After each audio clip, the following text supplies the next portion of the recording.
Olá, Conexão Inteligente é o nosso podcast de variedades na área de gestão, gastronomia, saúde e aprendizagem.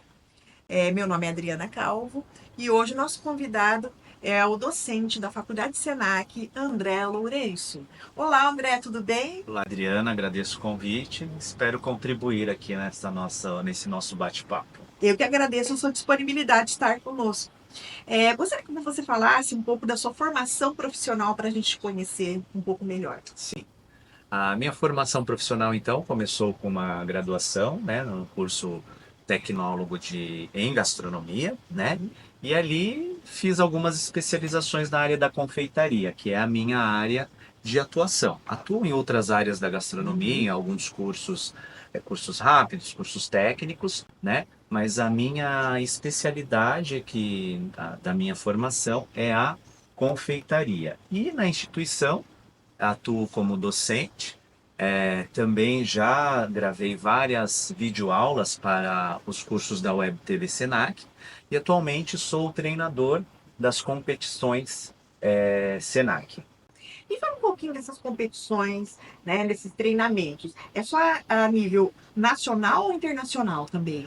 As competições Senac é uma ação então no qual o Senac promove, né, como uma instituição de educação profissional, aonde o primeiro requisito é que o aluno que esteja atuante em algum curso ou algum aluno egresso, né, ele Sim. participe dessas competições, aonde ali ele vai passar por uma triagem, né, onde nós temos ali vários requisitos a serem seguidos como um projeto onde nós temos que elaborar juntamente com o aluno, onde ali nós vamos ter ali uma limitação, por exemplo, referente a insumos, utensílios, onde nós temos que desenvolver um projeto e esse aluno ele tem que executar esse projeto, né? Então ali é onde é feita a seleção. Para nós aqui no Paraná, ela acontece na regional, que é em Curitiba. Então os alunos são selecionados, ali eles vão participar desta prova e ali o aluno que tiver mais êxito, ele vai ser selecionado e aí ele passará para uma segunda etapa, que aí é a etapa nacional, onde ele vai concorrer aí também com vários regionais do Brasil. Se colocando também na etapa nacional, aí ele vai concorrer na etapa mundial, né, que é a World Skills, né, que é essa competição, aonde ela vai ali envolver outras áreas de conhecimento também. Me parece que nós temos um aluno que foi selecionado para a etapa internacional, né? Parece que é aqui do Paraná, é isso mesmo? Sim, ele é daqui de Maringá, da Olha, nossa unidade, né? O Paulo, onde ele participou de todos esses processos, um aluno da faculdade, e ele conseguiu ali alcançar todas as etapas. Ele passou na estadual, tirou em primeiro lugar olha na só. nacional e foi competir na internacional, na World Skills, onde ali ele trouxe para nós a medalha de excelência, né? Então, Isso é com um orgulho, hein? um Um orgulho, orgulho. entre 45 participantes na área da gastronomia, ele se classificou em 11º lugar. Então, para nós é um grande orgulho, né? Aluno nosso, da nossa unidade de Maringá, conseguiu aí alcançar todas essas etapas e obter este êxito aí na gastronomia. E quais competências ele desenvolveu para ele chegar onde ele chegou? Então, essas competências, elas são como nós aprendemos, né? Como o nosso gestor sempre nos diz, essa competência, ela inicia-se na matrícula do aluno, né? Então, foi um aluno nosso, um aluno egresso do curso da graduação de gastronomia, aonde ele participou de toda esta etapa estadual, aonde nós desenvolvemos ali competências para que ele pudesse ter este êxito depois também na nacional, onde ele teve uma capacitação com outros profissionais da área, tendo contato também com insumos de outras regiões, técnicas, enfim, teve uma grande bagagem ali para ele poder conseguir chegar até onde ele chegou. Um grande aprendizado. Exatamente. E eu acho que uma visibilidade para Maringá também, né? Exatamente. Interessante. Mas aproveitando que você está aqui, André, eu gostaria que você desse algumas dicas para gente, tá?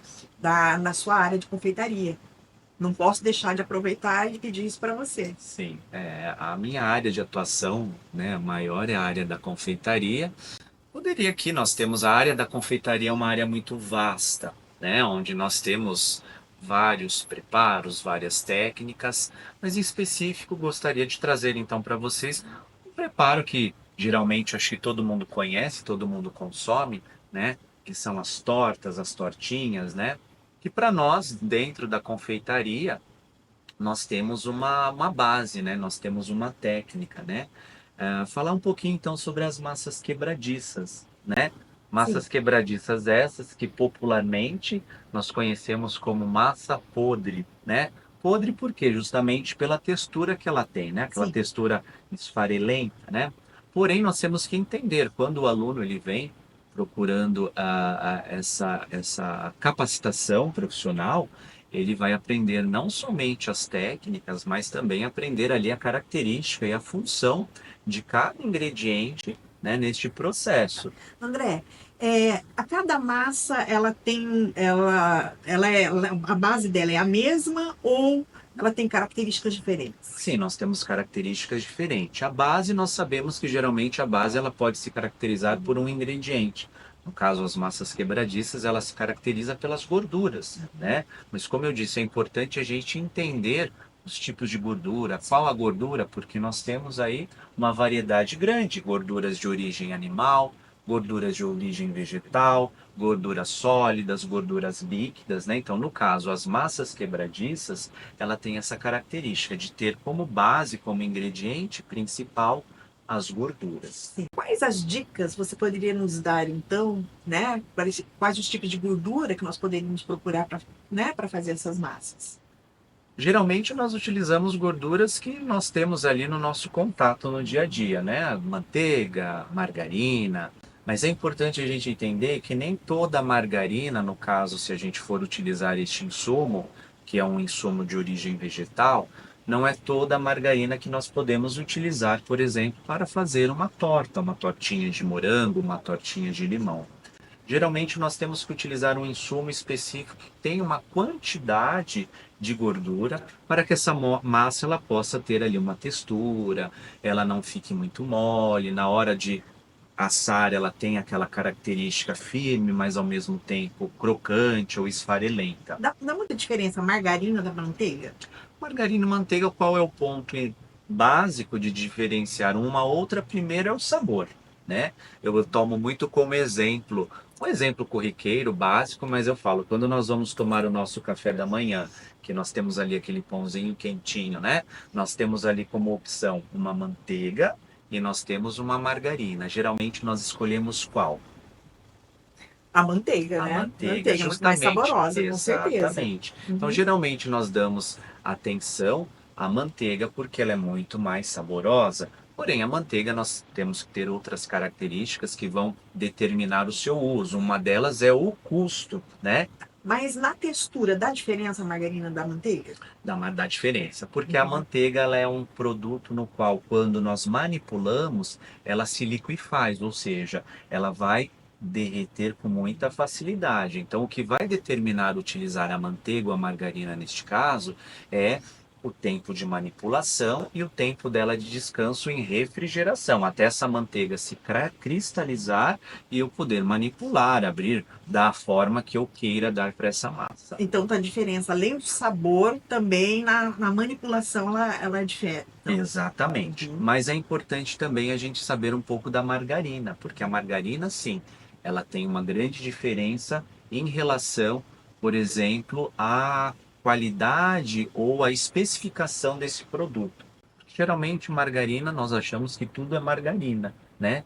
Mas aí nós temos uma grande diferença, que geralmente a margarina, para se preparar esse tipo de massa, nós precisamos que essa margarina tenha uma quantidade mínima de lipídios, ou seja, uma quantidade mínima de gordura, para que ela possa estabilizar, para que ela possa ter ali textura, para que ela possa, quando nós formos formar, dar forma para ela não desmanche, ela não amoleça. Olha, nunca prestei atenção nisso. Geralmente, quando eu fui no supermercado comprar, a gente escolhe a de preferência, mas nunca prestei atenção nessa questão de Exatamente. gordura, de lipídios, nunca. Geralmente a Olha só. margarina nós consumimos Aham. ela, por exemplo, como um acompanhamento, certo? Numa Sim, bolacha, num sim. pão, né? Como uma geleia, enfim.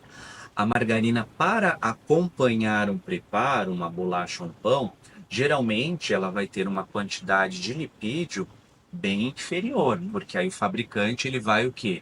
Ele vai dar ênfase ali à questão saúde, né? Então, quanto menos gordura, mais saudável seria para o consumo dela pura, né, Sim. como um acompanhamento. Uhum. Agora, quando nós vamos incorporar ela em uma massa, em um preparo, aí ela precisa de ter uma quantidade maior de gordura para que ela possa ter estabilidade aí na hora do seu preparo. Olha que interessante. Eu acho que muita gente está como eu pensando nas vezes que eu tentei fazer e não deu certo. Né? Porque não tomei esses cuidados, por não saber Por não mesmo, né? ter Por este desconhecer, por não ter esse conhecimento. conhecimento. Exatamente. E essa margarina, ou essa manteiga, a gente consegue comprar no supermercado ou tem que ser um local específico? Geralmente, em algumas localidades, nós conseguimos comprar de algumas marcas com essa Uhum. especificação, às vezes que tem um número, uma quantidade ali, né, específica de lipídio, o que vai determinar é você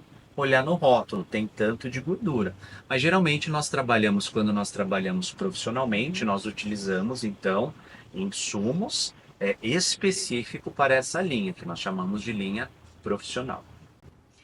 E no caso, existe tipos de massa? Massa que são, você pode utilizar para doce ou salgada, a mesma massa, né? A base dela e você só recheia diferente, né? Outra doce, outra só para salgada. Existe essa diferença? Sim, existe diferença. Basicamente, nós temos tipos de massas Uhum, quebradiças, como você acabou de dizer. Massas voltadas para preparos doces, massas para preparos salgados, massas para ambos os uhum, preparos, sim, né? Que vai determinar então ali a quantidade de gordura que nós vamos ter nessa massa, quantidade de líquido, se ela vai ter mais ou menos líquido, né? Então isso vai determinar também o tipo de massa. Então, por exemplo, basicamente nas massas quebradiças, nós vamos ter três tipos de massa. Nós temos a massa brisée, nós temos a massa sablé e nós temos a massa sucré, né? Cada uma tem ali a sua interessante. especificidade. Uhum, Digo nessa nossa brisée, sucré, porque é a nomenclatura, né? Porque é, usamos a nomenclatura na língua francesa, porque justamente a linha que nós ensinamos, que nós utilizamos profissionalmente, é a linha é a confeitaria clássica. Então, por isso que a nomenclatura, né, nos termos da língua francesa. Então, se a gente olha for só, analisar ali a que chique tradução, ali de tudo. exatamente. Se a gente for analisar a tradução, massa brisée. Então, brisée, se a gente for analisar, é uma massa quebradiço. Brisée tem essa tradução. Geralmente a massa brisée é uma massa no qual ela é destinada, por exemplo, a preparos salgados ou preparos neutros. Então eu vou fazer uma empadinha, vou fazer um empadão, vou preparar uma quiche. Geralmente nós utilizamos a massa brisée, certo? Certo. Depois nós temos a massa sablé, né? Se a gente for analisar a tradução de sablé também, ela está sablé quer dizer uma massa arenosa, então uma massa esfarelenta. Sablé vem de arenoso. Então, geralmente é uma massa que nós utilizamos também. Utilizamos uma técnica também que tem esse nome de sablagem, que vem de sablé, que justamente também podemos utilizar para ambos os preparos, tanto preparos doces como preparos salgados. O Salgados. que vai determinar é a técnica e, como eu disse, quantidade de gordura ou quantidade de líquido que nós Sim. utilizamos. E por fim, nós temos a massa sucré, ou sucré, ou como nós chamamos, massas açucaradas, que aí sim, né? Ela vai ter uma quantidade, uma adição maior de açúcar, que geralmente é destinado a preparos doces. Então, vou fazer uma massinha sucré para fazer uma tartelete de morango, uma torta de limão, né? E é interessante que também nós temos a classificação dos tipos de massa e também temos ali a classificação referente à cocção, né? Sim. Então, quando eu vou, a cocção é quando nós vamos fazer o cozimento, como nós vamos assar essa massa. Então nós temos, por exemplo, também dois tipos de cocções. Cocção branca e cocção completa. Ah, mas o que é cocção branca? O que é Eu já cocção ia perguntar completa? para você. Né? Não é a massa branquinha, Ah. enfim. Cocção branca, então, é um tipo de cocção que nós utilizamos quando nós coccionamos, ou seja, quando nós assamos a nossa massa junto com o recheio. Então, por exemplo, uma empadinha. Interessante. Nós colocamos a massa, colocamos o recheio, tampamos e levamos para assar, ambos juntos, massa e recheio. Então, isso nós chamamos tecnicamente que é uma cocção branca. E nós temos a cocção completa. A cocção completa é aquela cocção no qual eu faço a cocção, ou seja, eu asso a minha massinha, a minha base, retiro ela do forno e aí recheio ela sem a necessidade de levar ela novamente para coccionar. Então, por exemplo, uma tortelete de morango. Eu asso aquela casquinha, Sim. retiro ela, aí eu vou complementar ali com o recheio, com os morangos e com o confeito. André, dicas maravilhosas. Amei. Aprendi muito com você nesse momento, tá? Coisas que a gente às vezes tem dúvidas ou nem imagina como possa ser. E algumas vezes também me passou pela cabeça, às vezes que não deu certo algumas receitas minhas, tá? Mas eu gostaria de agradecer muito a sua presença. Foi maravilhoso. Eu tenho certeza que todo mundo se identificou aqui em algum momento, né, nas suas dicas. Eu que Muito agradeço. obrigada. Obrigado. Tá? Gostaria de agradecer e deixe nos comentários sugestões sobre temas que vocês gostariam de ouvir, entrevistas que vocês gostariam de estar assistindo. Até a próxima!